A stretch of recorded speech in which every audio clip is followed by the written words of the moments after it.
só aguardar eles. Aguarda um pouquinho, por favor. Eu dou um sinal aqui também.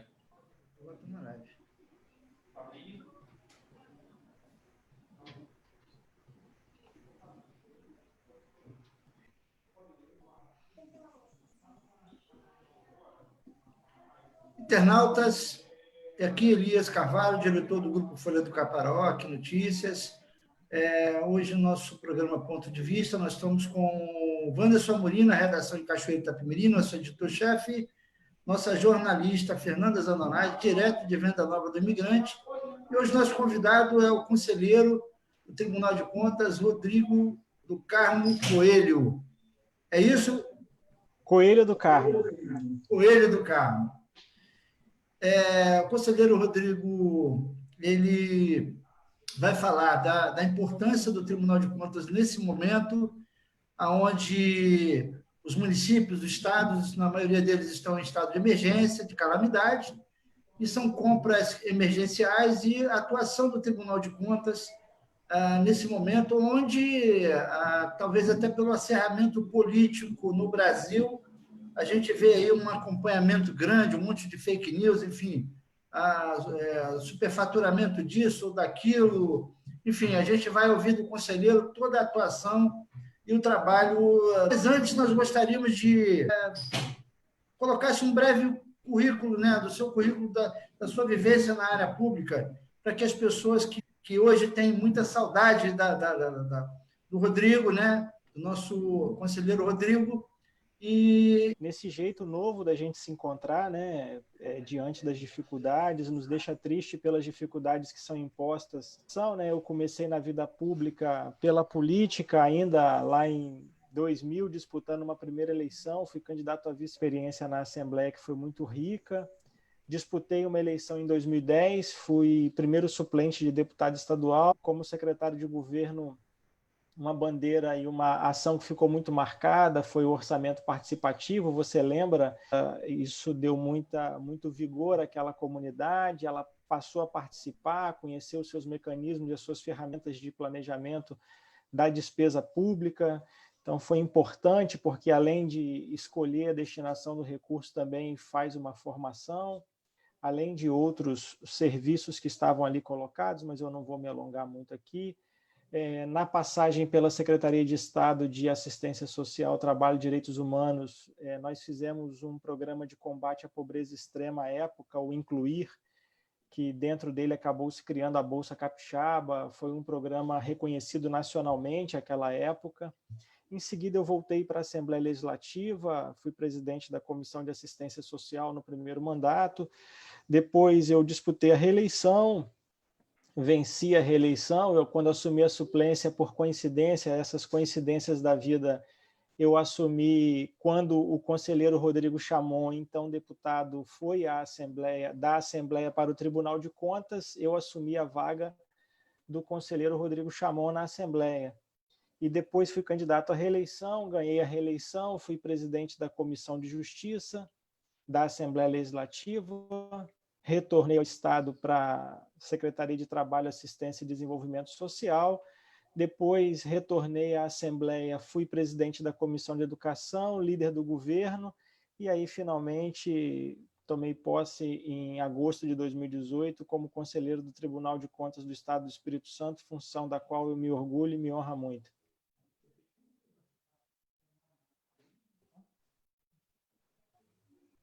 Acho que a síntese foi apropriada aí, tá bem resumido, mas sim, deu conta aí da passagem. Wanderson, com você aí. Então, a gente começa, né, a falar de pandemia e a atuação do Tribunal de Contas, né, do Espírito Santo, que é um órgão de fiscalização que garante a transparência dos entes públicos, né? A gente viu muito se falar em decretos de emergência, decreto de calamidade, contratações de empresas sem licitação, já que os decretos permitem, e se fala-se em superfaturamentos, mas isso aí cabe ao Tribunal de Contas apurar se realmente há ou não, né? É o trabalho do Tribunal de Contas. Eu gostaria, a princípio, que o senhor definisse para a gente qual que é a diferença de um decreto de calamidade pública e um decreto de emergência. O que esses decretos permitem diante das finanças públicas? São estágios diferentes de necessidades, né? Quando você decreta uma emergência, é uma situação que você precisa fazer rapidamente, com uma passagem breve, mas com transtornos que rapidamente serão efetivados. A calamidade tem um alcance maior, então uma instância maior de você já tem a implicação na vida das pessoas de maneira mais forte, você vai ter consequências mais duras, então isso faz com que você, em cada tipo de calamidade, estabeleça quais são os normativos que serão suspensos. No caso dessa calamidade que alcança essa epidemia, né, essa pandemia que aqui no Brasil nós vamos tratar como epidemia do coronavírus, ele suspende alguns artigos da LRF para que os gestores possam aplicar os recursos de maneira mais livre do ponto de vista das exigências constitucionais e legais, e também facilita as compras públicas. E aí me permite, eu tenho certeza que a próxima pergunta que você fará é o que nós estamos fazendo diante disso para que não haja esse superfaturamento que você coloca, que as pessoas têm a sensação de que existe, né, no nosso cotidiano, na nossa gestão pública de maneira generalizada. Primeiro, eu preciso dizer a você que essa percepção, essa impressão que as pessoas têm, ela está arraigada no Brasil há muito tempo, né? E é inerente à condição humana. Onde você tem relações humanas, você tem o risco da fraude, porque isso é relacionado ao comportamento do ser humano. Então, ela existe no Brasil, ela existe na Alemanha, ela existe nos Estados Unidos, ela existe em todos os lugares. E aí o que cada país, cada sociedade escolhe como enfrentamento determina como que isso vai ser sentido pela sua população. O Brasil, ao longo do tempo, da sua história, ele escolheu a burocracia para tentar enfrentar esse ambiente de fraude que é inerente, como eu disse, da condição humana. E essa burocracia acabou por criar um outro problema, que é a ineficiência dos atos públicos de maneira geral, porque vezes você precisa, o gestor, para tomar uma decisão, para conseguir implementar uma ação, ele tem que atender a tantas exigências burocráticas para que você tenha diminuído a sensação de que está sendo praticado um ato fraudulento, que aquilo acaba perdendo a tempestividade, ela acaba, quando acontece, ela já não tem o alcance que deveria ter, ela já não atende já não corrige o problema que ele teria que corrigir no volume e na velocidade que deveria fazer, ele já não leva o benefício que deveria levar por conta da burocracia.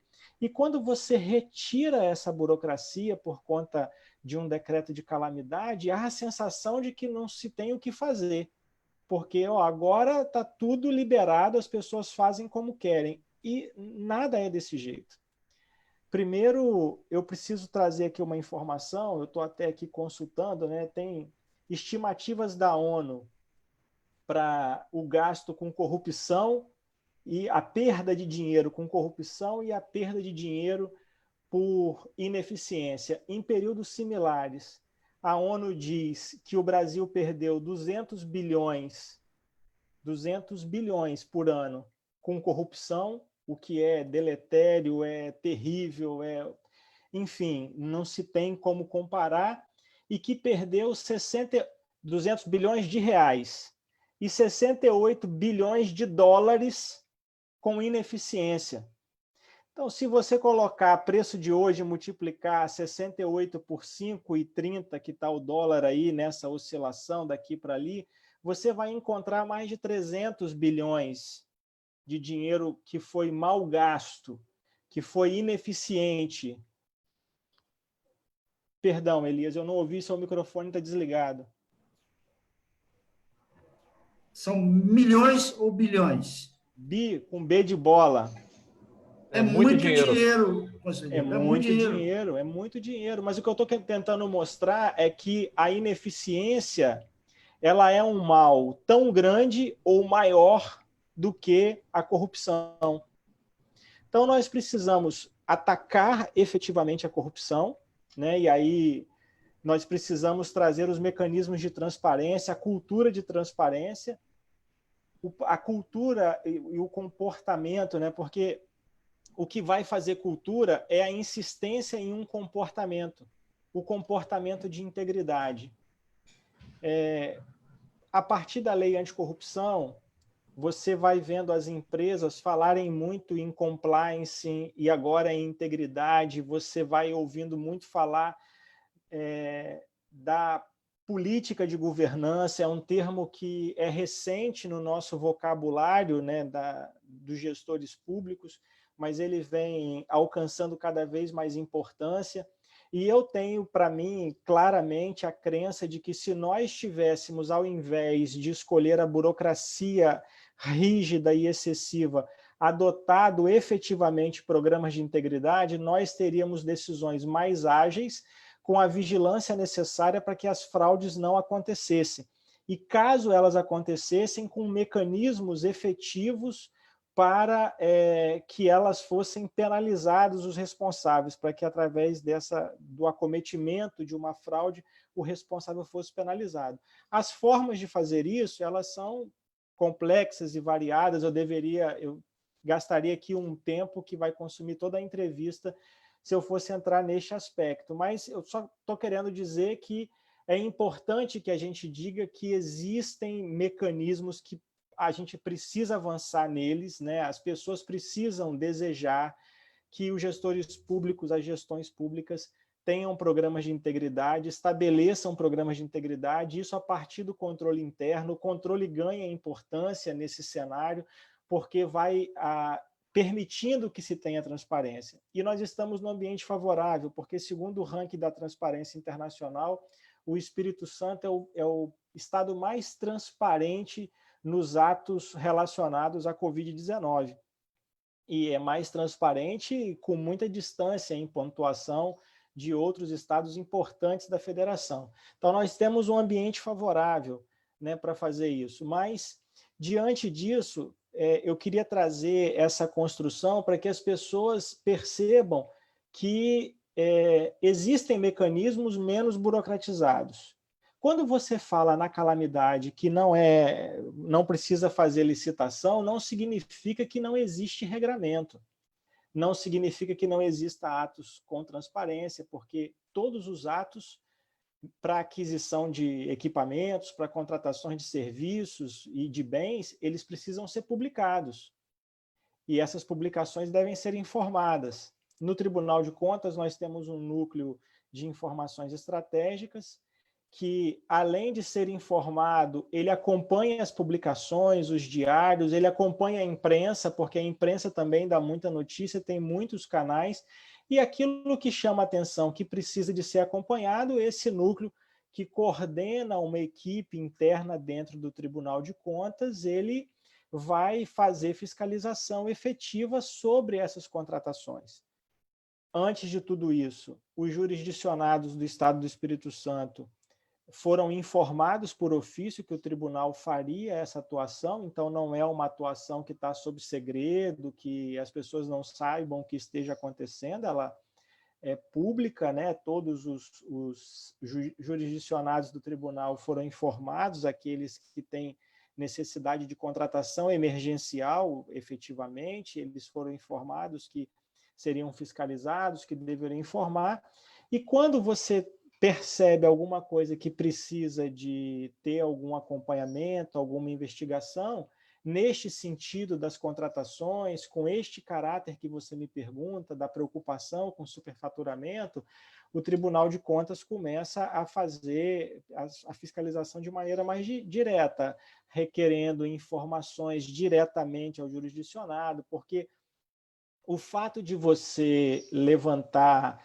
uma suspeita para si não significa que está sendo praticado um ato de maneira indevida. Então, você não pode tratá-lo como se condenado fosse, de saída, né? Então, precisa que isso seja, primeiro, muito bem apurado, para que as pessoas não sejam penalizadas, e a gente está fazendo isso com muita sensibilidade, porque o momento também nos exige sensibilidade, porque a um conjunto de gestores que precisam reagir muito rapidamente para o que está acontecendo neste momento no Estado do Espírito Santo, no Brasil inteiro, mas como a nossa jurisdição é o Estado do Espírito Santo, eu vou me deter aqui a falar sobre ele. E, identificado uma irregularidade, o Tribunal de Contas do Estado do Espírito Santo, ele tem um acordo de cooperação através do FOCO, que é o Fórum de Combate à Corrupção do Estado do Espírito Santo, que reúne o Ministério Público, que reúne a Polícia Federal, Polícia Civil, e esses órgãos eles cooperam para fazer investigações e apurar se tiver algum delito. Então, eu entendo que nós temos um aparato de fiscalização extremamente eficiente para que a gente não tenha as irregularidades cometidas. E também é importante dizer que o cidadão comum, ele também denuncia no Tribunal de Contas, ele também representa no Tribunal de Contas, e aí a gente passa a investigar quando tem materialidade, risco e relevância, né? Quando você faz uma denúncia sobre uma contratação que ela envolve um volume de recursos considerável, ou que se trata de um equipamento que é muito relevante, uma política pública que é muito relevante, e que o risco de fraude é grande, né? O tribunal também passa a agir nesse sentido, acionado pelo agente externo, que é o cidadão comum, fazendo uma denúncia. Quando a denúncia, o denunciante não tem prerrogativa de fazer uma representação, o fato de fazer uma denúncia dá conhecimento ao Ministério Público de Contas, e este pode avocar para si e representar em favor do Estado, né, que é de quem nós temos o bem público para ser protegido. Então, os mecanismos de fiscalização que nós estamos adotando, inicialmente, né, do ponto de vista prático e operacional, são esses. Do ponto de vista estratégico, o tribunal também tem feito fiscalizações acompanhando, por exemplo, as metodologias de previsão do alcance da gravidade dessa epidemia, porque dependendo da metodologia, você tem a previsão de um número de infectados, você tem a previsão de um número de mortos, que varia muito. E as decisões sobre as compras, estrategicamente, ela se dará a partir daquilo que for previsto.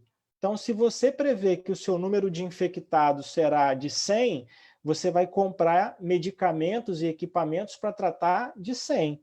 Se você prevê que o número de infectados é 1.000, você vai comprar para tratar de 1.000. Agora, se você comprar de 1.000 porque previu errado e teve 100, você vai ter um desperdício de recurso público. O tribunal também está acompanhando esse tipo de previsão, acompanhando as metodologias, fazendo a verificação do comportamento, porque previsão, você não pode dizer que a previsão do outro está errado sem experimentação, sem testagem, né? Então, o tribunal está acompanhando o que está acontecendo para poder dar as melhores respostas à população. Rodrigo, boa tarde aos internautas. E uma coisa que tem chamado muita atenção nas nossas conversas com os prefeitos é que a receita está caindo, né? A previsão aí para alguns municípios é de milhões aí de déficit no fim do ano. E muitos já estão fazendo demissões para poder deixar a folha de pagamento aí dentro da lei de responsabilidade fiscal. Existe alguma possibilidade de flexibilização de esses 54% irem um pouquinho mais para cima? O que vocês estão trabalhando aí? Porque é um momento de pandemia, é um momento atípico, acho que certamente nenhum de nós passou por um momento como esse. Está tendo um olhar diferenciado? Veja bem, Fernanda, essa flexibilização já foi feita pela legislação. No decreto de calamidade estão suspensos os limites. Então, é claro que os prefeitos precisam ter responsabilidade. Eles estão gestores das máquinas públicas, terão que responder a um conjunto de necessidades da população agora, durante a pandemia, mas terão que responder depois da pandemia, então precisa ter responsabilidade. Agora, esses mínimos constitucionais, os percentuais legais estabelecidos em lei, eles estão flexibilizados pela legislação. Então, isso já aconteceu, não é nenhuma decisão do Tribunal de Contas, foi uma decisão legislativa. Se não houvesse uma decisão legislativa, o Tribunal de Contas pouco poderia fazer, ele teria pouca margem para efetuar o julgamento, porque nós elaboramos julgamento sob a orientação legislativa, né? A gente não pode legislar. Então, mas essas decisões elas já foram tomadas. Inclusive, recentemente, o município de João Neiva encaminhou uma consulta para o Tribunal de Contas do Estado do Espírito Santo, perguntando se podia fazer a demissão das pessoas em designação temporária, que estavam contratadas pelo município, com esse advento do teletrabalho, da impossibilidade da realização do serviço de forma presencial, se ele podia demitir e encerrar os contratos. O que o Tribunal de Contas respondeu na sua consulta? Ele disse, olha, você pode, porque não tem impedimento legal para ele demitir aqueles que não têm vínculo efetivo. Agora, é preciso observar uma série de questões para fazer isso. Primeiro, observar as questões sociais envolvidas, porque uma decisão como essa ela tem um impacto social na cidade muito grande, porque muitas cidades pequenas ela tem a prefeitura municipal, através do pagamento de salário, como um grande indutor da economia local. Então, ela tem um impacto social. O Tribunal de Contas, dizendo isso, passa uma mensagem de que, olha, nós vamos observar isso, né, para quando for o julgamento das contas, nós vamos estar atentos a essa questão. Do ponto de vista da sensibilidade, é preciso se atentar para a qualidade do serviço no seu retorno, porque, veja, você faz uma contratação em designação temporária, e eu só estou dizendo isso aqui, Fernanda, porque eu estou falando de um processo que já foi julgado. Eu não estou falando de uma decisão que está sob julgamento ainda e que eu pudesse tomar uma decisão diferente. Esse processo já foi julgado. Então, eu estou apenas te relatando o teor do processo julgado. Você faz uma contratação temporária de servidores para um determinado município para atender a rede de educação, por exemplo, porque a maioria dos servidores em designação temporária que estavam sob a ameaça da demissão ou estão sob a ameaça da demissão, estes são da educação. E aí você demite. Quando você retornar às aulas presenciais, como é que você vai fazer para recontratar? Porque teoricamente, você não pode recontratar os mesmos de qualquer maneira. Você precisa instituir um processo seletivo para fazer a recontratação. Você vai ter o tempo para fazer esse processo seletivo, porque a retomada das aulas ela não vai ser um retorno das férias. Não é uma coisa que você planejou ao longo do tempo, que vai daqui a 15 dias. Quando você perceber que poderá voltar, você vai voltar, mesmo que a volta seja gradual, você vai voltar. Então, será diferente do que o retorno das férias. Então, como é que será isso? Você, ao demitir todos esses servidores, você coloca em risco a prestação do serviço de qualidade, porque oferecer educação de qualidade é constitucional, é um dever constitucional. Então, o gestor não pode escolher não prover educação de qualidade. Então, o que se pediu na consulta? Observe essas questões para que não seja fragilizada a oferta do serviço que você vinha prestando. Então, nós estamos dizendo que se ele mandar embora, ele vai ser penalizado pelo Tribunal de Contas? Não, nós dissemos, você pode, porque legalmente você pode. Agora, observe, porque tem outros fatores envolvidos que são tão importantes quanto, né, a sanidade das contas públicas, para você observar. Agora, qual é o problema realmente de fundo? O problema é o mau planejamento das redes. Porque a pergunta fundamental havia a necessidade de se ter esse número de pessoas em designação temporária que se tem? As redes estão de tal modo recebendo os alunos e atendendo na sua capacidade total que eu estou com o teto da minha capacidade instalada? Porque se as respostas forem negativas, você está perdendo recursos, independente do momento de crise, que você poderia retornar de forma a valorizar o profissional docente, o professor, né?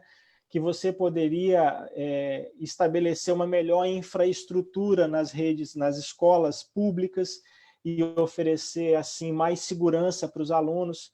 Agora a gente está falando além da segurança efetiva, física, nós estamos falando da segurança sanitária também, né? Então, tem uma série de questões que estão antes da pandemia que precisam ser discutidas, e depois, quando o novo normal se estabelecer, porque o Papa Francisco diz uma frase muito interessante: nós vamos sair melhores ou piores dessa crise, iguais nós não sairemos.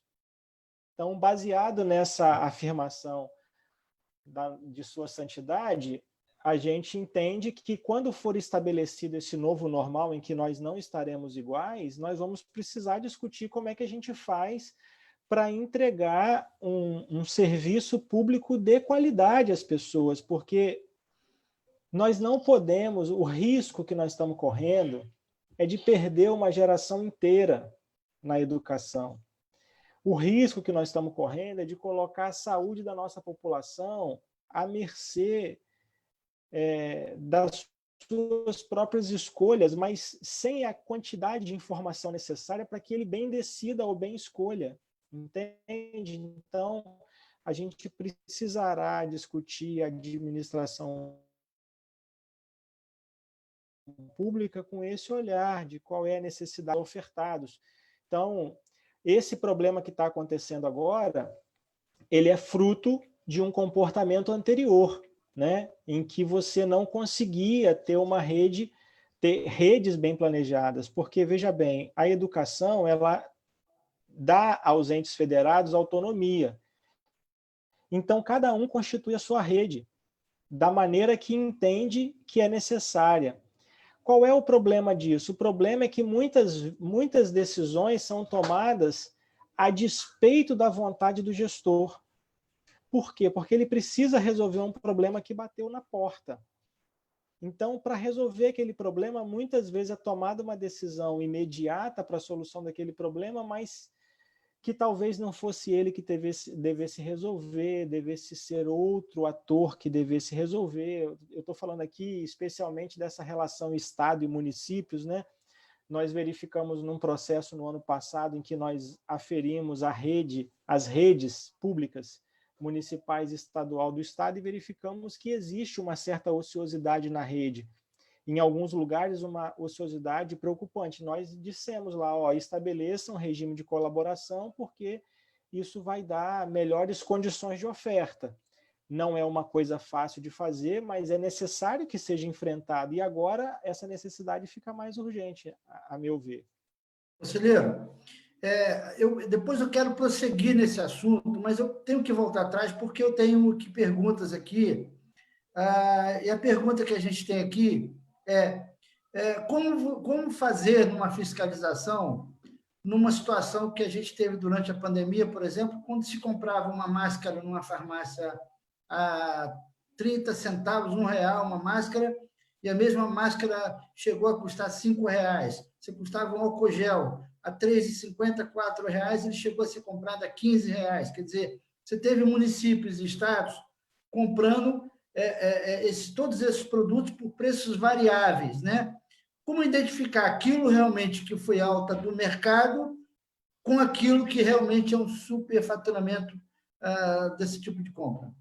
O governo do Estado e o Tribunal de Contas têm um convênio, por meio da Secretaria da Fazenda, que nos permite verificar o preço de mercado pela nota fiscal. Então, pela nota fiscal emitida, a Secretaria da Fazenda consegue aferir valor. Inclusive, tem um aplicativo que foi amplamente divulgado do menor preço, que se dá pelo valor da nota fiscal. Esse mesmo mecanismo serve para o Tribunal de Contas fazer uma avaliação do preço de mercado, de forma que essas oscilações consigam ser percebidas e as pessoas não sejam penalizadas por um comportamento mais nocivo do mercado, porque é efetivo que muitas pessoas, nessa relação de oferta e procura, aumenta, inflaciona o preço dos seus bens e até serviços que são disponibilizados. Então, a gente precisa estar atento para isso, para não penalizar indevidamente um gestor, porque o gestor já é altamente fiscalizado, penalizado, né, por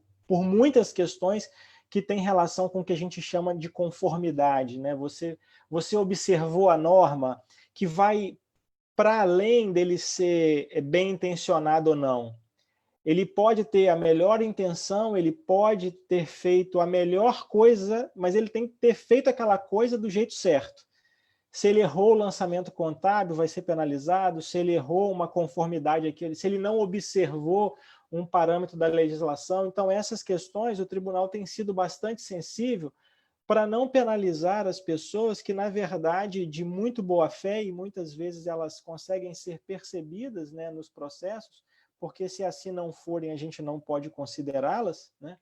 Mas nós levamos isso em consideração para poder mitigar até algumas irregularidades, porque elas têm aparência de irregularidade, mas nenhum outro cidadão naquela mesma situação, naquela mesma posição, tomaria uma decisão diferente por pura impossibilidade de tomá-la. Então, a gente tem bastante sensibilidade com isso.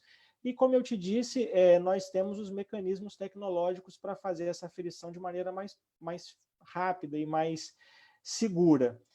Essas ferramentas no futuro, elas poderão ser disponibilizadas para atuar ainda mais preventivamente, mas isso é um processo que ainda está em construção sob a liderança do nosso presidente, conselheiro Rodrigo Chamon, e que futuramente isso pode ter outros mecanismos de prevenção para que seja utilizado pelos gestores e para que a população possa acompanhar de maneira mais efetiva. Deixa eu fazer uma pergunta ao conselheiro. É uma pergunta óbvia, é claro que houve aumento, mas como está sendo esse trabalho durante a pandemia, em termos de volumes, né? Já que são muitos os processos licitatórios, são muitas as denúncias também que devem estar chegando ao Tribunal de Contas. Olha, Wanderson, o trabalho no Tribunal de Contas sempre foi muito intenso. O que nos deu uma certa tranquilidade agora é que o tribunal estava preparado para lidar com uma realidade do trabalho remoto. Então, o tribunal está em teletrabalho até 31 de dezembro, porque pode fazer isso. Nós estamos digitalizando os últimos processos que estavam em meio físico no tribunal, então todos os processos eles estão hoje em meio digital. Então, a gente consegue dar andamento nos processos, consegue analisar os processos sem risco de contaminação às pessoas, porque você não tem um componente físico, o papel sendo trocado de mão em mão, a pasta que passa de mão em mão, nós não temos mais isso, e isso é fruto das administrações que nós tivemos no Tribunal de Contas, sobretudo a partir da administração do conselheiro Sérgio Abudib, ainda em 2011, e depois o conselheiro Hanna, o conselheiro Domingos Taufner, depois novamente o conselheiro Sérgio Abudib, e agora o conselheiro Rodrigo Chamon, todos investindo em tecnologia, então permitiu que nós tivéssemos o teletrabalho. Nessa situação de teletrabalho em que nós estamos vivendo, em que o tribunal está oferecendo aos seus servidores as condições, então os equipamentos que eles utilizavam no tribunal, eles estão utilizando de casa, né, foram disponibilizados para que os servidores utilizassem, inclusive com possibilidades bem próximas do que era no tribunal, você ainda consegue trabalhar de casa. Então, aquele período que você perde para caminhar até o seu trabalho, ou para dirigir, aquele período do trânsito, esses deslocamentos que você perde tempo, e algumas coisas que você tinha que fazer, evidentemente, que estavam planejadas, a gente não está fazendo, fez outras escolhas, né? Então, tem uma mudança de orientação estratégica que foi feita pela presidência do tribunal para que nós dessemos conta plenamente dos processos que ainda estavam no tribunal, que eram de mais tempo, porque nós entendemos que o tribunal precisa julgar mais rapidamente os processos. Não pode um gestor sair da administração pública e ficar anos e anos a fio ainda respondendo o processo no Tribunal de Contas. Então, nós uma das decisões do presidente é acabar com esses processos mais antigos e dar resposta a esses processos que vão chegar agora por meio dessas questões relacionadas ao coronavírus, à Covid-19. Preliminarmente, né, eu não tenho números fechados, mas a notícia que nós temos é que a produtividade no tribunal, nesta condição de teletrabalho, está muito alta, então aumentou muito, e os resultados são muito satisfatórios. Eu não tenho como te precisar isso, porque quando tiver essa notícia inteirinha assim, é o presidente que dará, né, por conta de ser uma atitude administrativa, e é ele que precisa informar, mas o que nós percebemos e o que chega de notícia dos setores do tribunal que estão trabalhando em teletrabalho, eu repito, nós estamos em cerca de 90% do tribunal em teletrabalho, são muito favoráveis e a produção é muito efetiva. Então, respondendo mais objetivamente sua pergunta, teve uma mudança de direcionamento estratégico e as ferramentas tecnológicas implementadas anteriormente nos deu condição de realizar esse trabalho.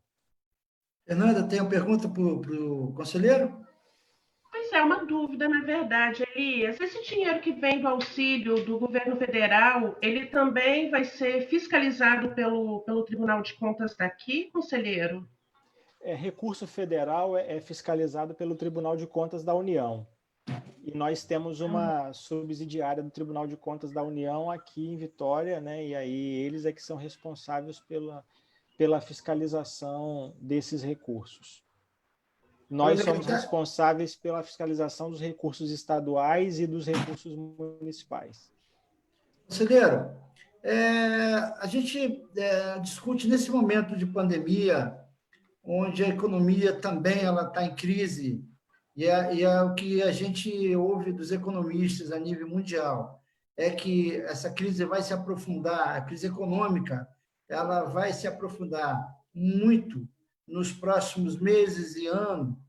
A gente já vinha discutindo com bastante intensidade a reforma do Estado. Quando a gente diz reforma do Estado, reforma na União, no Estado, nos municípios, já que as máquinas administrativas elas demasiadamente pesadas, né? Uma estrutura muito grande, tudo muito burocrática, como o próprio conselheiro já citou aqui no início da entrevista, como uma estrutura realmente que tem provado, através das próprias notícias de jornais, e etc. e tal, que têm sido ineficientes, pesadas, né, caras, e que, nesse momento, eu acho que, onde a gente vê as receitas caírem 20%, 30%, 40%, e não tem jeito, a gente tem que começar a pensar no futuro, no pós-pandemia. O senhor, como conselheiro, que passou pelo setor público, como executivo, como legislativo, como o senhor enxerga esse futuro do Estado, da máquina estatal? Bom, primeiro, para guardar a imparcialidade que a função e o cargo me exigem, eu quero fazer alguns contornos na sua fala. Primeiro, essa sensação e essa afirmativa de que a máquina pública ela é pesada, ela está relacionada a dois fatores: ao gasto público e ao resultado que ela dá. Por que eu estou dizendo isso? Porque se eu tivesse um gasto público do tamanho que eu tenho, mas se os serviços funcionassem, será que a percepção de máquina pesada seria a mesma? Eu entendo que não, porque você estaria recebendo serviços pelos quais hoje você paga, que você não pagaria se estivesse recebendo-os de qualidade.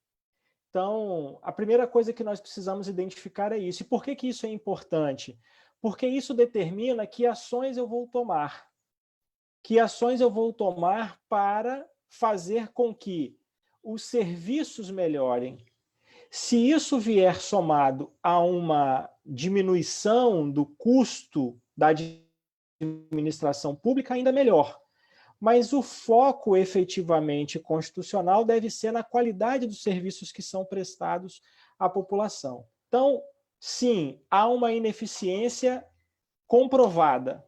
Esse é o maior problema que nós enfrentamos. Sim, há uma estrutura que é grande, que poderia ser, aí que vem a diferença da leitura, melhor utilizada para qualificar os serviços ou diminuída, ou talvez as duas coisas.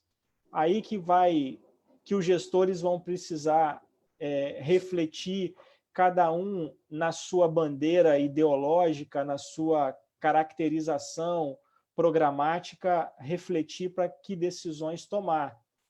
Nós, no tribunal, julgaremos as contas independente das decisões que forem tomadas, porque aquelas que forem tomadas obedecendo à legislação serão relevadas, né, pelo Tribunal de Contas, porque elas estarão tendo correção e coerência.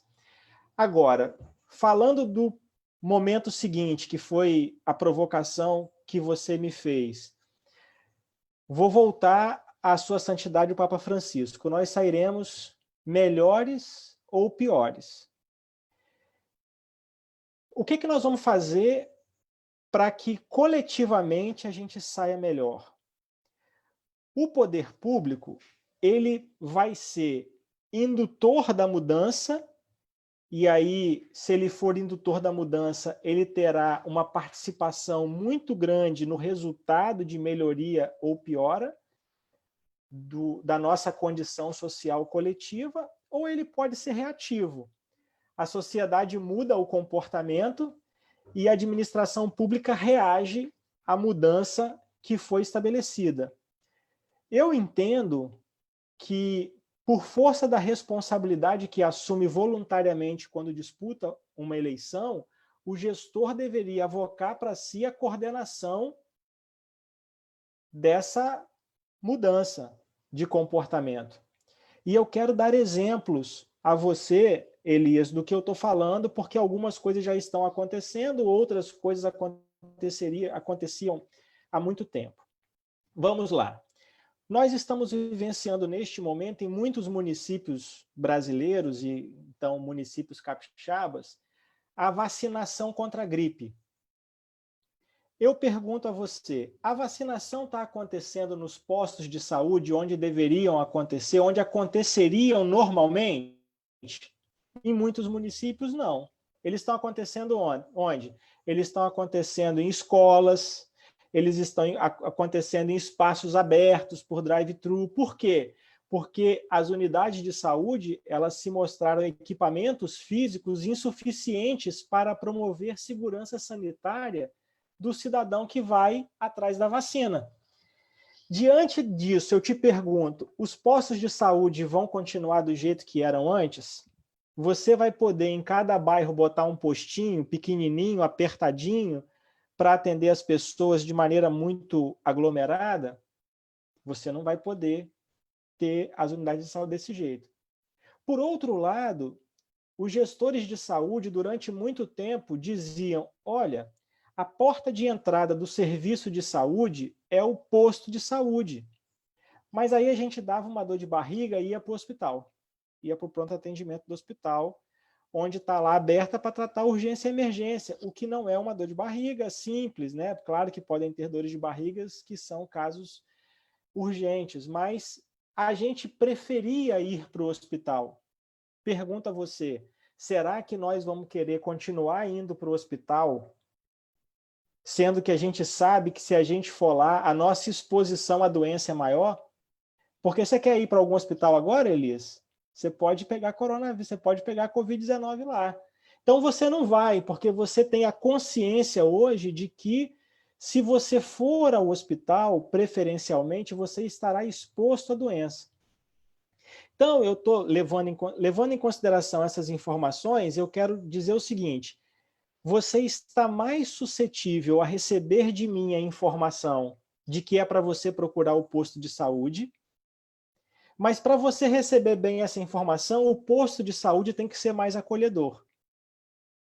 Então, eu tenho que desenhar a rede de saúde do município de forma que ela seja acolhedora e te comunicar que é desse jeito que você precisa fazer para poder ter o atendimento, porque assim você terá segurança sanitária e você usará a rede com racionalidade, de modo que nós poderemos otimizar a aplicação de recursos públicos. Então, eu economizo na rede de serviços estabelecido. Então, isso é o gestor sendo indutor da nova realidade. Se ele não for indutor, como é que isso vai acontecer?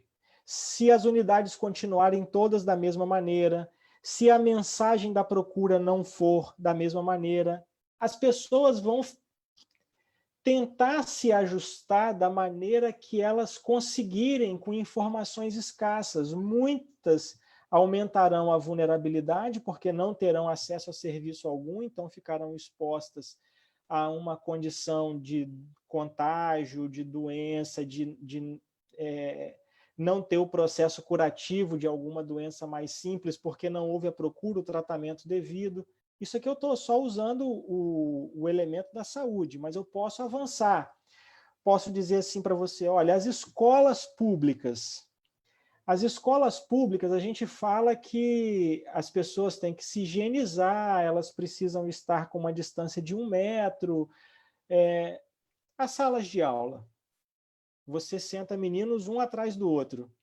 Se um tossir, tosse no pescoço do que está na frente. Se eu falar para você hoje, manda seu filho para a escola, você manda para a escola do jeito que ela está? Agora, se eu pegar as turmas e dividir em 4, como é que faz? Vai aumentar o gasto público 4 vezes. Isso é razoável? Então, vamos oferecer educação à distância. Quantos alunos da rede pública têm acesso a computador? Quantos deles têm acesso à internet? Então, eu vou aumentar ainda a desigualdade. Por quê? Porque uns terão acesso, outros não terão acesso.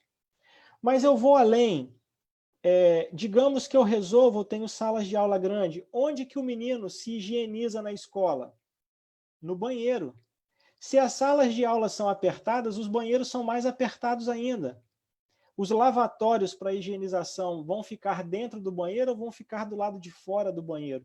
Já tem prefeituras municipais que estão indo às escolas construindo lavatórios do lado de fora. Mas nós poderemos ter escolas muito apertadas, sem espaço de convivência dos meninos, sem pátio, sem área aberta. Como é que isso vai se dar? Que protocolos que nós vamos realizar? Isso tudo terá que ser pensado, organizado uma rede, divididas responsabilidades efetivamente, porque aí agora o dinheiro público é do município, do estado, da União, precisa ter uma colaboração mais efetiva em todas as políticas públicas. Nós estamos falando aqui, quando a gente fala de colaboração, na educação tem a previsão do regime de colaboração. Mas a colaboração ela precisa acontecer na saúde, ela precisa acontecer na segurança pública, ela precisa acontecer em todas as políticas.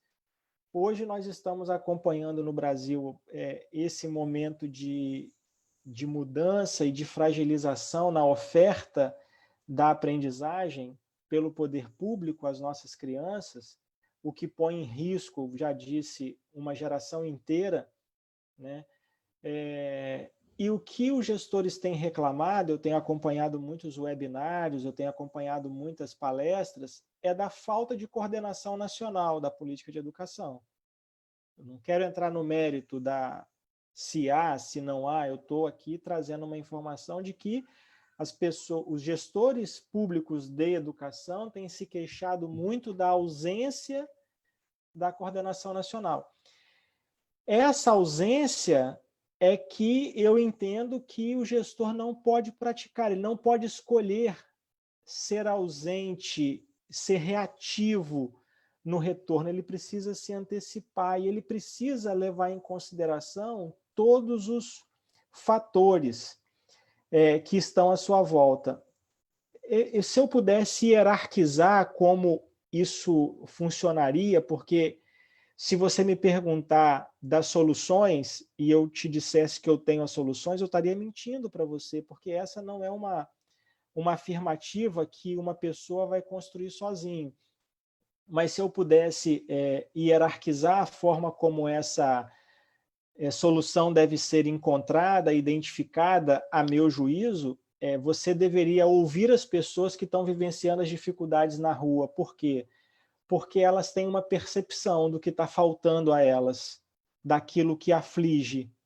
Então, você pega a percepção, porque a gente pode achar que está faltando uma coisa, mas tem outras tantas que podem estar faltando numa medida talvez mais gravosa do que aquela que a gente imagina. Então, ouvir as pessoas é importante. Então, se os municípios, o Estado conseguissem canais de comunicação para receber a escuta, era importante para ter essa percepção.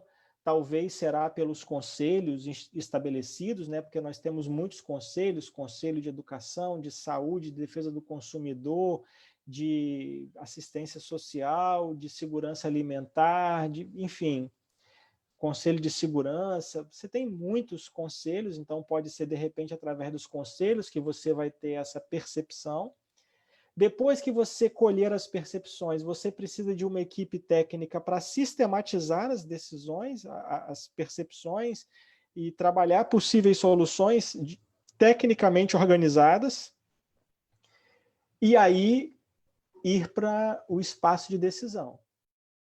E esse espaço de decisão pertence a quem voluntariamente, e voluntariamente é uma expressão importante, voluntariamente disputou a eleição.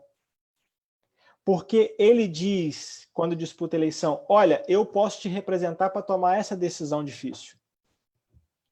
E hoje ninguém pode dizer que não sabia que tinha que tomar uma decisão difícil quem disputar a eleição desse ano, que eu imagino que tem esse ano, pelo que tem ouvido. Ninguém vai poder dizer que não sabia que tinha que tomar essa decisão difícil. É essa decisão difícil que terá que ser tomada, que poderá ser menos difícil se for mais compartilhada. Aí é um exercício que, né, as relações impõem, né? A política impõe, as relações impõem, que você conhece tão bem ou melhor do que eu. Mas o que eu vejo é que nós vamos precisar ter ter no poder público essa capacidade de indução, né, de coordenação, de como se estabelecerá esse novo normal. Os otimistas, como eu, acham que isso é uma grande oportunidade da gente promover mudanças que eram necessárias, profundas, e que a política, e aqui por política entenda as relações sociais, não a disputa de mandatários, mas as relações sociais, porque às vezes o desejo populacional, às vezes até por carência de informação, impedia que você tomasse uma decisão que você julgava mais acertada, mas mudanças que você achava acertada e a política não permitia que fosse tomada. Né? Política nesse contexto que eu acabei de dizer. Então, esse é o desenho que eu entendo que deverá ser tomado. Agora, e o Tribunal de Contas nisso tudo? E a mudança que cabe ao Tribunal de Contas? Porque não muda tudo e o Tribunal de Contas continua o mesmo. Nós também vamos precisar mudar. Nós estamos num processo de mudança. Conselheiro, se você me permitir, pegando o gancho na sua fala, eu queria justamente lhe perguntar a respeito dos novos prefeitos que vão assumir agora no ano que vem. Os prefeitos parece que quando houve Tribunal de Contas, eles se arrepiam, ficam arrepiados, assim. Por quê? Porque durante muito tempo o tribunal foi muito punitivo. E quando a gente começa a enxergar a mudança do Tribunal de Contas, não para ele deixar de punir realmente quem age de má fé, quem trata mal o erário público, mas que ele também seja, principalmente nos prefeitos novos, nos novos mandatários que vão tomar posse no início do próximo ano, em termos de orientação, orientativos. Deixa de ser tão punitivo para ser um pouco mais orientativo. Eu vou primeiro pedir a Deus que me dê juízo, porque o entrevistado que instiga o entrevistador não pode estar com juízo, né? Então, vou pedir a Deus que me dê juízo primeiro, mas depois eu vou pedir emprestado duas expressões de dois conselheiros de tribunais de contas. Primeiro, eu vou lembrar aqui o conselheiro César Miola, que é conselheiro do Tribunal de Contas do Estado do Rio Grande do Sul. ele respondendo uma pergunta, a pessoa perguntou para ele assim, como é que faz com os tribunais de contas que são como cães de guarda, né, e mordem quem chega? E ele falou assim, olha, nós estamos saindo de uma posição de cão de guarda para ser mais cão-guia, né? Então, tem muitas coisas que acontecem no Tribunal de Contas hoje que, se o gestor olhar com boa vontade, ele vai perceber um norte. Agora, isso não é uma decisão também, Elias, que é só pelo Tribunal de Contas, porque o Tribunal de Contas, nos seus julgamentos, eles pedem recomendações, determinações. Quando eles pedem uma recomendação, ele diz mais ou menos o seguinte, olha, é uma boa prática essa que nós estamos aqui recomendando a você. Aí você não faz, você finge que não leu e comete os mesmos equívocos no ano seguinte. Nós te recomendamos de novo e você finge que não leu. Aí nós vamos te penalizar, porque você não está entendendo que pela orientação você resolve, né? Então, assim, essa visão de que o Tribunal de Contas é muito punitivo hoje, eu entendo que ela não caiba ao Tribunal de Contas. Não estou dizendo que eu não compreenda, eu compreendo as pessoas que têm uma visão mais dura, né, em relação a isso. Agora, o cidadão, ele acha que o Tribunal de Contas é benevolente demais. Então, a gente consegue não agradar ninguém, né? Porque o gestor acha que a gente é duro demais e o cidadão acha que a gente é benevolente demais. Rodrigo. Talvez até por uma falta de conhecimento, só para concluir esse raciocínio, Wanderson, talvez porque haja uma falta de conhecimento das limitações do nosso papel também. Porque, por exemplo, as contas de governo, que são aquelas que devem analisar o resultado da ação governamental, elas não são julgadas pelo Tribunal de Contas, elas são julgadas pelo Poder Legislativo. São julgadas pela Câmara de Vereadores e pela Assembleia Legislativa. Então, essa é que dá o resultado, e nós vamos falar dela daqui a pouco, quando a gente for tratar das mudanças do Tribunal de Contas. Mas, como o Wanderson quer fazer uma pergunta, eu vou passar a palavra a ele, entendendo que eu meio que respondi a você, Elias, que essa questão de você ter um tribunal punitivo pode também ser, em certa medida hoje, fruto de um pouco de má vontade, né, de pegar os dispositivos que estão lá à disposição do gestor, não só os que ele foi responsável, não, os que vieram antes dele. Porque você vai se dar o luxo de cometer o mesmo erro que o seu antecessor, você não se dará o trabalho de ver onde que ele errou para você não errar igual, né? Isso é zelo com a máquina pública, com a administração pública. E a gente precisa ter na cabeça que o bem público é bem de todo mundo. É o meu dinheiro, o seu dinheiro, o dinheiro do Wanderson, da Fernanda, da pessoa que nos assiste. E eu estou dizendo isso por quê? Porque as pessoas, muitas vezes, elas parecem que o dinheiro público é dinheiro de ninguém. Está lá e a gente pode fazer o que tiver que ser feito. E não é assim. É dinheiro de todo mundo, então nós precisamos ter zelo dobrado, né?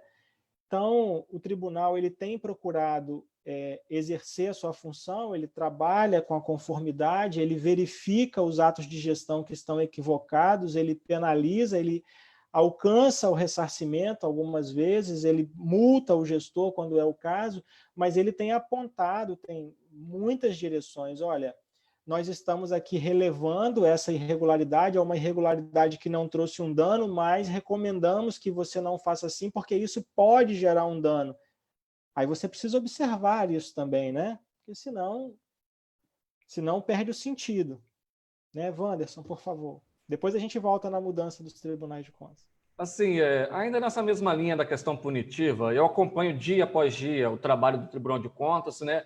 Isso é por meio dos diário oficial, olho quais são as ações de cada gestor. E eu percebo muitas vezes, né, um prefeito que teve as contas, por exemplo, de 2017, rejeitadas pelo Tribunal de Contas, aí manda para a Câmara Municipal recomendando que elas sejam reprovadas, e aí o prefeito ele tem uma maioria na Câmara e consegue aí um feito positivo derrubando aquela recomendação do Tribunal de Contas. Chega no ano seguinte, a mesma situação, contas rejeitadas no Tribunal de Contas, mas aí a Câmara ignora a recomendação. E a que ponto que se chega a uma punição mais drástica em relação àquele gestor que erra, e a Câmara também acaba sendo submissa porque o gestor ele tem a maioria no Legislativo?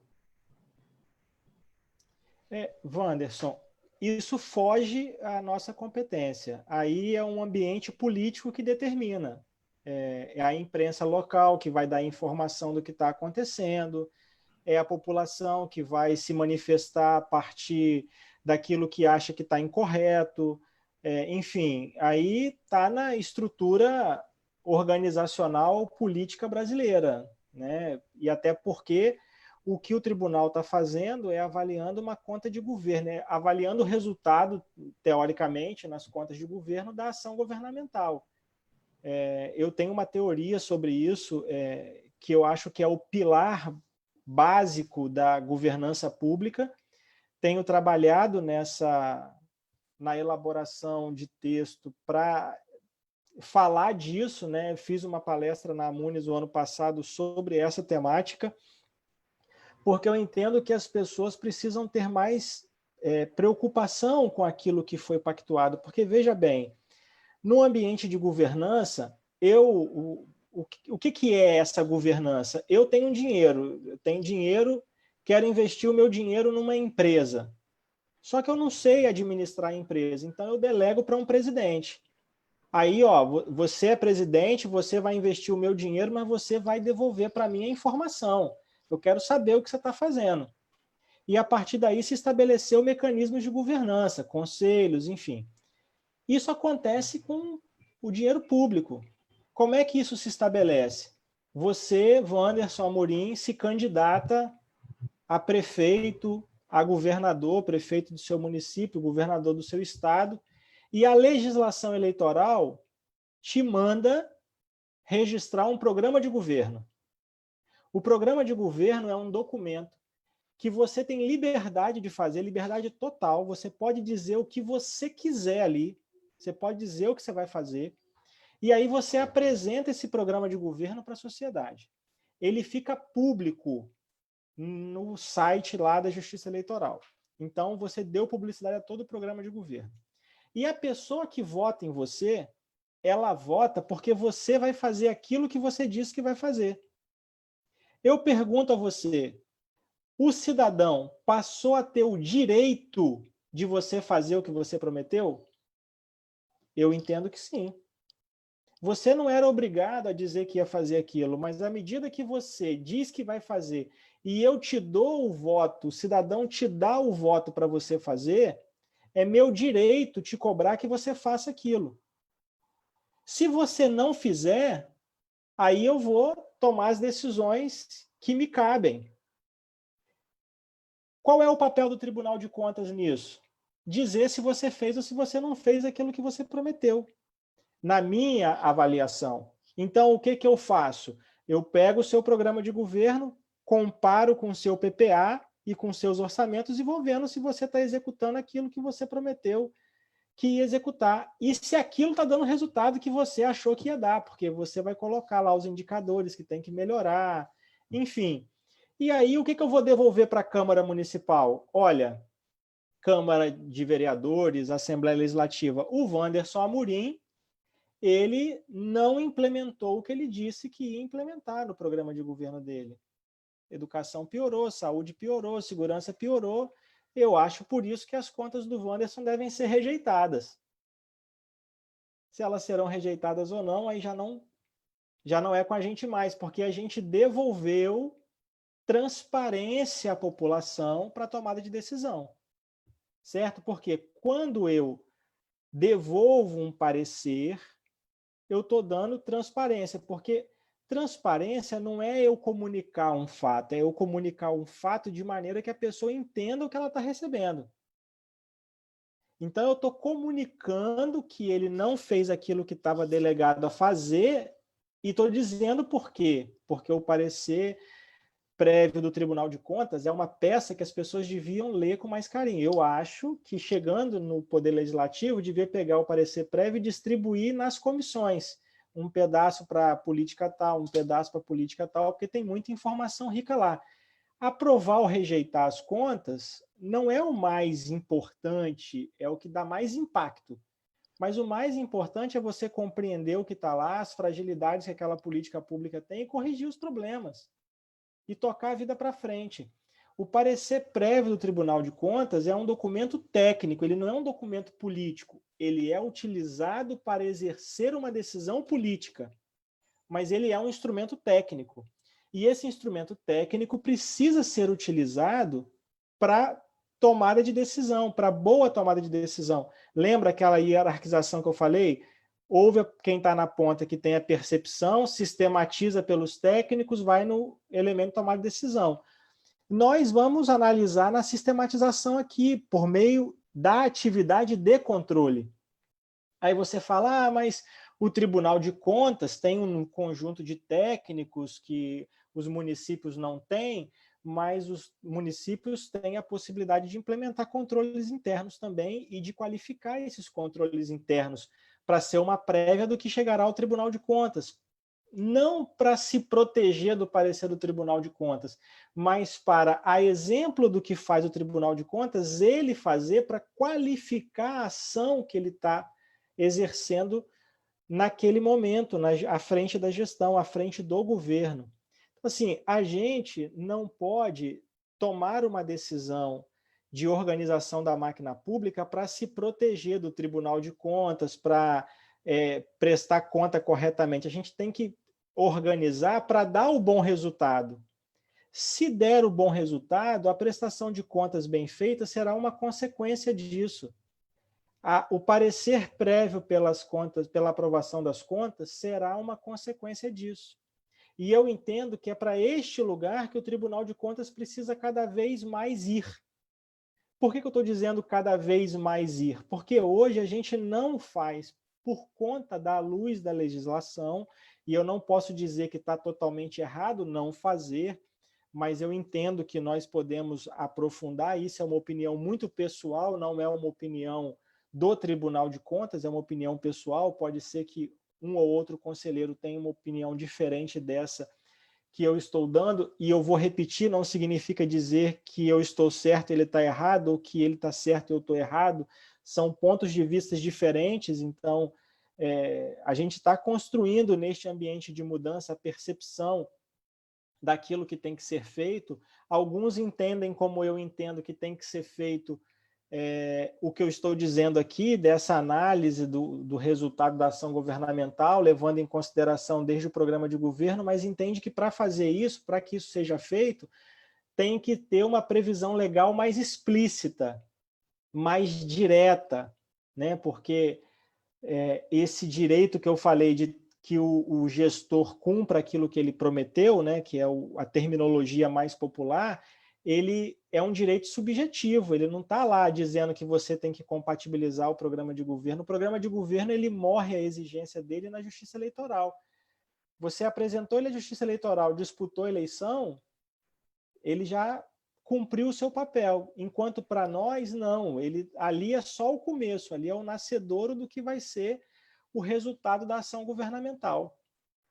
Conselheiro Rodrigo, a gente tem aqui pergunta que não acaba mais. Isso aqui, se nós fôssemos fazer todas as perguntas aqui que o pessoal está mandando aqui, eu acho que a gente ia ficar até meia-noite aqui. Queremos que o senhor volte de novo, nós precisamos marcar uma nova rodada de entrevista. Tem aqui perguntando a respeito de decisão do Tribunal de Contas a nível, se uma decisão do Estado também serve para ser acompanhada pelo município. Tem gente falando aqui da questão da indicação política dos conselheiros, se vai mudar isso, enfim. É muita pergunta aqui que está chegando e não dá para a gente fazer ela agora nesse momento. Nós queríamos que o senhor fosse para as palavras finais, agradecer a sua presença aqui com a gente.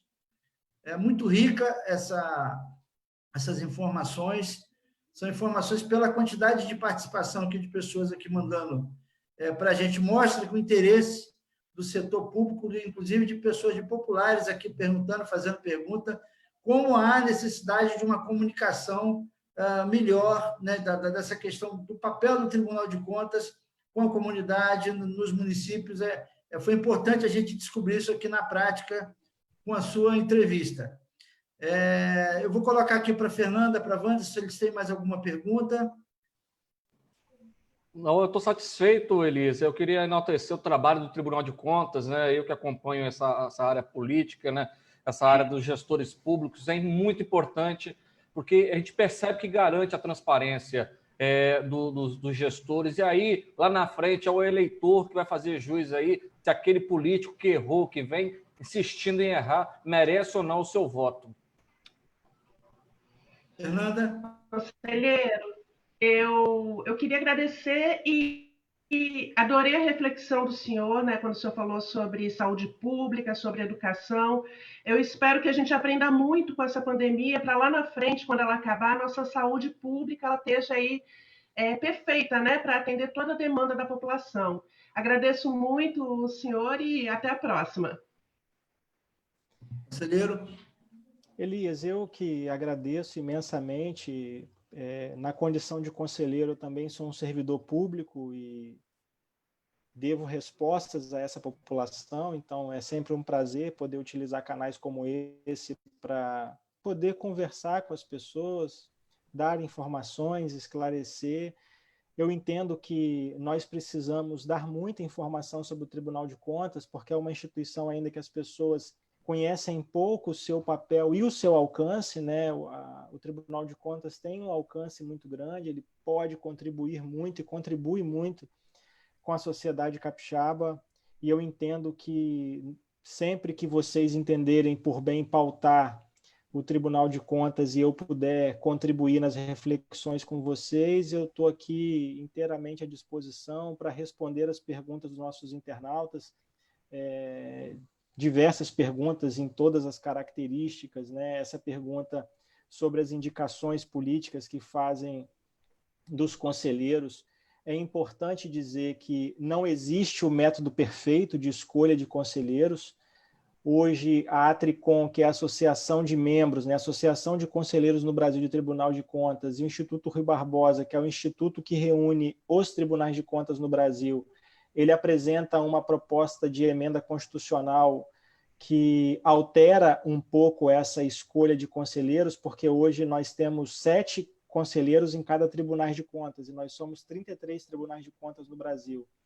E essa composição hoje 4 conselheiros dos 7 são indicações da Assembleia Legislativa e 3 são indicações do governador, sendo que um deles é oriundo da carreira de conselheiros substitutos, que é carreira feita por concurso público, outra da carreira do Ministério Público de Contas, que é também carreira por concurso público, e um de livre indicação do governador.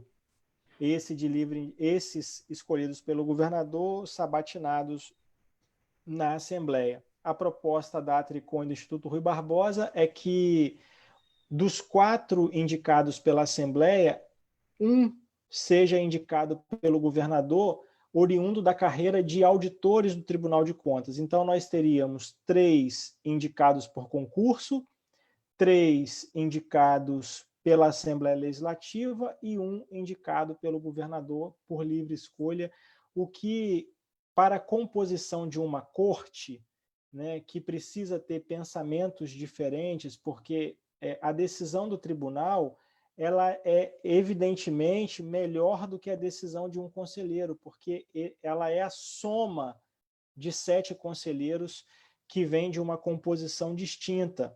Então, eu entendo que essa posição da Atricom e do Instituto Rui Barbosa é a melhor proposta que nós temos, sem trazer aqui o calor das crenças militantes, que são legítimas e justas, né? Por conta da imagem desgastada que tem a política. A política em si ela é uma coisa boa, né? Você estabelecer relações políticas, estabelecer mecanismos de controles republicanos, estabelecer mecanismos de vigilância e fiscalização que sejam republicanos, estabelecer o contraditório de maneira republicana, isso tudo é bom para a vida social. Não fosse isso, seria a barbárie. Então, o melhor caminho é a política. Mas entendemos nós que a melhor escolha para o equilíbrio e a melhor formação da corte seria nessa proposta da emenda constitucional que o Instituto Rui Barbosa e a Tricom defendem no Congresso Nacional. Por que eu estou dizendo isso? Porque para um conselheiro oriundo da Assembleia Legislativa como eu, não existe tema mais polêmico do que esse. Né? E eu estou aqui respondendo para você porque não existe temas que nós não possamos enfrentar de peito aberto, com pureza da alma, para construir o melhor caminho para as nossas instituições. O importante é como que a gente faz para que as pessoas recebam o melhor resultado. E o nosso papel neste caminhar é o do controle. Então, o papel do controle, ele tem lá o ônus de exercer o controle. A gente nunca é querido por controlar, né? As pessoas têm resistências, mas é importante também que a gente use a capacidade instalada do Tribunal de Contas, com os servidores capacitados que nós temos, os conselheiros que nós temos, porque a gente fala do Tribunal de Contas, mas recentemente nós tivemos o conselheiro Domingos Taufner falando de previdência num seminário no Rio Grande do Sul, agora por webconferência, porque é uma temática que tem muito domínio. Né? Nós tivemos o conselheiro Hanna coordenando um fórum de auditoria de obras públicas em tempo de pandemia, porque é a área de interesse, de reflexão dele. Enfim, nós temos muita gente capaz de entregar bons serviços, boas reflexões, e a gente precisa explorar esse potencial. Mais uma vez, eu quero deixar aqui a minha gratidão a você pelo carinho do convite. É sempre um prazer. Deixar um abraço fraterno a todas as pessoas que nos assistem neste momento. As pessoas do sul do estado, por onde eu andei por muito tempo da minha vida, eu quero deixar um abraço muito carinhoso, porque deixaram marcas muito profundas na minha vida e marcas muito positivas, de afeto e de carinho, que eu quero sempre retribuir. Vocês moram no meu coração e têm ainda lugar nas minhas orações. E agradecer, me colocar à disposição de você, do Aqui Notícias, da Fernanda, do Wanderson, de todas as pessoas que quiserem informações acerca do nosso trabalho, porque eu entendo que é o nosso dever.